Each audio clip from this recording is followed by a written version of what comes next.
नमस्कार मंडळी, मी अक्षया क्राफ्ट राखी चॅनलमध्ये तुमचं खूप स्वागत करत आहे.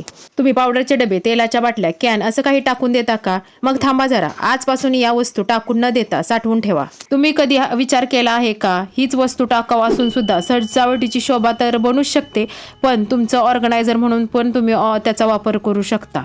आज मी दाखवणार आहे ह्याच टाकाऊ वस्तूचा वापर करून पेन बॉक्स तयार करणार आहे. टाकाऊपासून टिकाऊ. चला तर मग सुरुवात करूयात. इथं मी पावडरचा डबा घेतलेला आहे. तुमच्याकडे कोणताही पावडरचा डबा असला किंवा तेलाचा डबा असला तर त्याचा सुद्धा तुम्ही वापर करू शकता.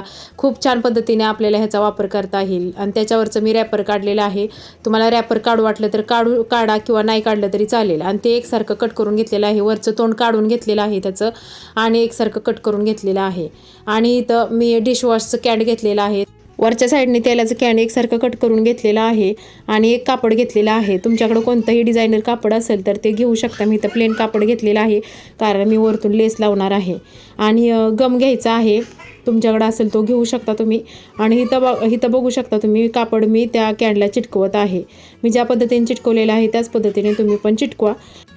मी इथं गम वापरलेला आहे, तो B00 असा गमचं नाव आहे. तो गम वापरायचा आहे. जर तुम्हाला ते कापड व्यवस्थित चिटकवायचं असेल तर, किंवा फॅब्रिक गम असतो तो जरी वापरला तरी चालेल, तर त्याने चिटकू शकतं. फेविकॉलनी चिकटली सांगता येत नाही, चिकटलं तरी ते निघू शकतं असं मला वाटतंय. तर हा गम वापरला तरी चालतोय. तर हे मी पूर्ण कापड आहे ते खालून वरून पूर्ण पॅक करून घेतलेलं आहे त्या कॅनला, जेणेकरून ते कॅन आहे ते झाकून जाईल. अशा पद्धतीने चिटकून घ्यायचं आहे. एक लेस घेतलेली आहे, ब्रॉड लेस घेतलेली आहे. आणि ही लेस फ्रॉकीची आहे, त्याच फ्रॉकीची त्या कापडाच्या. तर ती लेस चिटकवायची आहे. वरच्या साईडने मी ती लेस चिटकवत आहे. ज्या पद्धतीने चिटकवत आहे त्याच पद्धतीने तुम्ही चिटकवू शकता. आता मी इथं वापरलेला ग्लू आहे ती ना 2 क्वालिटीचे आहेत. B6000 आहे त्या ग्लूचं नाव, आणि B7000 असं पण ग्लूचे नाव आहेत. 2 प्रकारचे ग्लू आहेत ना, त्यातला एक हा मी B6000 वापरलेला आहे. तर तुम्हाला कोणताही वापरू शकता, त्या क्वालिटीवर असतं. 7000 जरा चांगली क्वालिटी आहे मला असं वाटतंय, आणि 6000 आहे ती जरा थोडीशी लो क्वालिटी आहे. तर तुम्हाला कोणता वापरायचा तो वापरू शकता. आता इथं मी वरच्या साईडला पूर्ण व्यवस्थित लेस लावून घेतलेले आहे. लेस जर उलगडत असेल तुमची तर आहे ना, लेसला थोडीशी दुमडायची आणि आतल्या साईडला दुमडून पॅक करून टाकायची, म्हणजे ती लेस उसवणार नाही. तर या पद्धतीने तुम्ही चिटकू शकता. मी कशा पद्धतीने चिटकवलेलं आहे तुम्ही बघा, त्या पद्धतीने तुम्ही चिटकू शकता. ते चिटकून झाल्यानंतर मी इथं पावडरचा डबा घेतलेला आहे. पावडरचा डबा तुम्ही बघू शकता, मी वरून कट केलेला आहे. आणि त्याला पण एक कापड घेतलेलं आहे. हे पण जुन्याच फ्रॉकीचं कापड आहे. तर जुन्या टाकाऊ वस्तूचा कसा वापर करायचा ते तुम्हाला ह्याच्यात तुम्ही बघू शकता. अशा पद्धतीने तुम्ही टाकाऊ कापडाचा पण वापर करू शकता.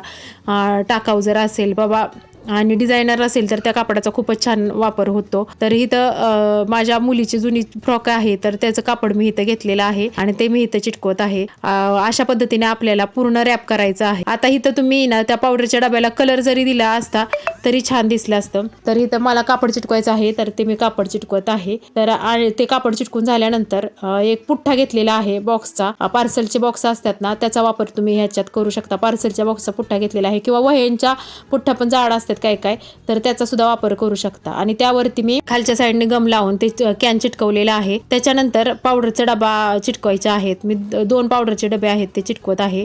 इथं मी आधी एक करून ठेवलेला आणि आता दुसरा पण तिथं चिटकवत आहे. मी ज्या पद्धतीने केलेला आहे त्या पद्धतीने तुम्ही करू शकता. मी 2 पावडरचे डबे घेतलेले आहेत, ते आधी करून ठेवलेलं होतं मी पूर्ण कापड लावून एक पावडरच्या डब्याला, आणि नंतर व्हिडिओ ते दाखवलेला आहे. तर अशा पद्धतीने तुम्ही पावडरच्या डब्याच्या खालच्या साईडला पण गम लावून त्या पुठ्यावरती चिटकवायचा आहे. आणि एक्स्ट्राचा पुठ्याचा भाग आहे तो कट करून टाकायचा आहे, म्हणजे पूर्ण एक ऑर्गनायझर तयार झालेलं आहे आपलं ह्या 3 डब्यांचं. अशा पद्धतीने तुम्ही केलं तर टाकाऊ वस्तू आपली एकदम शोभेची वस्तू तर बनते, आणि ते आपलं एक प्रकारचं ऑर्गनायझर तयार झालेलं आहे. आणि मी खालच्या साईडला पण तीच लेस लावत आहे, जेणेकरून ते एक संघ दिसले पाहिजे त्याच्यामुळं, आणि दिसताना पण खूप छान दिसतं ते एकत्र लेस लावल्यामुळं. तुम्ही बघू शकता. आणि खालच्या साईडला एक लेस लावलेलीच आहे, आणि ते 3 डब्यांना वरच्या साईडला पण मी लेस लावत आहे पावडरच्या डब्याच्या हाईट. तर अशा पद्धतीने तुम्ही ऑर्गनायझर तयार करू शकता.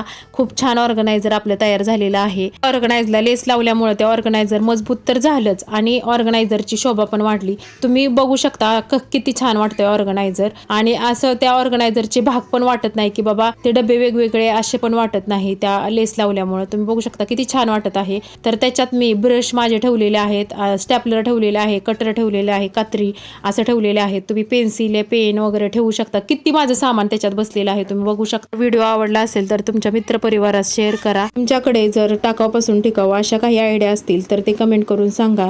पुढच्या वेळेस ती टाकाऊपासून टिकाऊ वस्तू बनवली जाईल आणि ज्याने ती आयडिया दिलेली आहे त्याचं नाव सुरुवातीला घेतलं जाईल. तर मला कमेंट करून सांगा तुमच्याकडं कोणतीही आयडिया असेल तर मग मंडळी तुम्हाला व्हिडिओ कसा वाटला, व्हिडिओ आवडला का? व्हिडिओ आवडला असल्यास लाईक करा, शेअर करा आणि चॅनलवर नवीन असल्यास सबस्क्राईब करा. तर चला पुन्हा भेटूया नवीन व्हिडिओत नवीन आयडिया घेऊन. तोपर्यंत 17 आणि नवीन काहीतरी करत राहा. चला बाय.